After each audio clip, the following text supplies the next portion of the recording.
Napansin mo ba ang pagkahilig ng marami sa pagsusuot ng mga damit na naglalaraw ng pagiging makabayan o kaya naman ang mga sasakyan na may mga bandila o mapa ng bansa?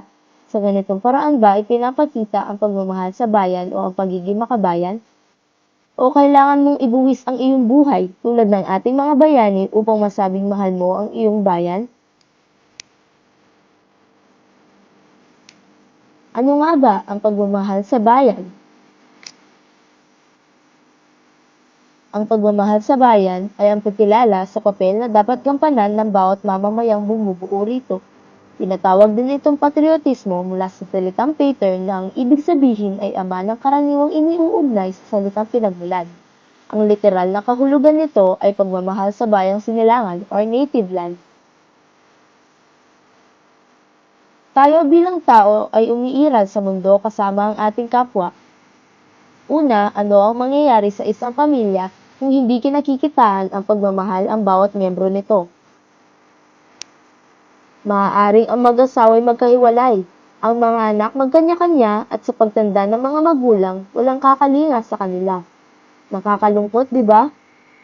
Pangalawa, ano ang mangyayari sa grupo ng manlalaro kung hindi nila ipinamalas ang pagmamahal sa kapwa manlalaro nila? Maipapanalo ba nila ang grupo?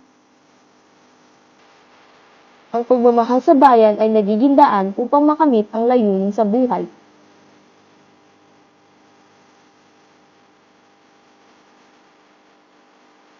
Pinagbubuklod ng pagmamahal sa bayan ang mga tao sa lipunan.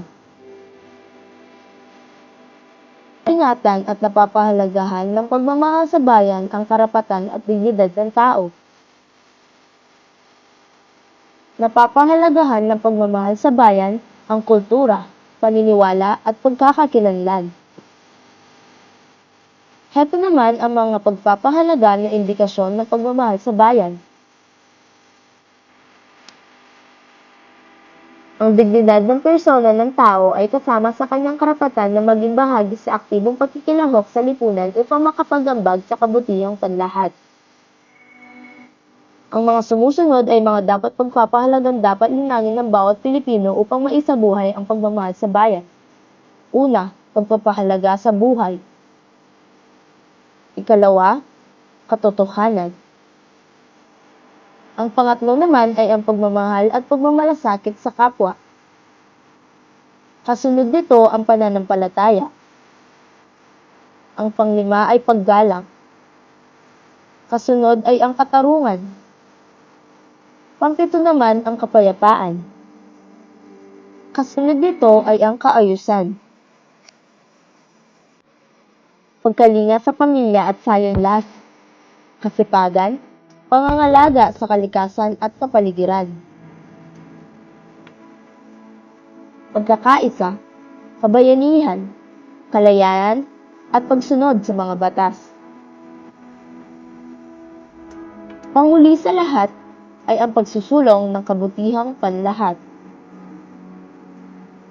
Maangkop na kilos na nagpapamalas ng pagmamahal sa bayan. Mag-aral ng mabuti, huwag magpapahuli. Ang oras ay mahalaga. Pumili ng maayos. Awitin ng pambansang awit na may paggalang at dignidad. Tuog. Huwag mangopya o magpakopya. Magtipid ng tubig, magtanim ng puno, at huwag magtapon ng basura kahit saan. Iwasan ang anumang gawain na hindi nakakatulong. Bumili ng produktong sariling atin, huwag peke o smuggled. Kung pwede nang bumoto, ay isagawa ito ng tama. Alagaan at igalang ang nakakatanda. Isama sa panalangin ang bansa at kapwa mamamayan.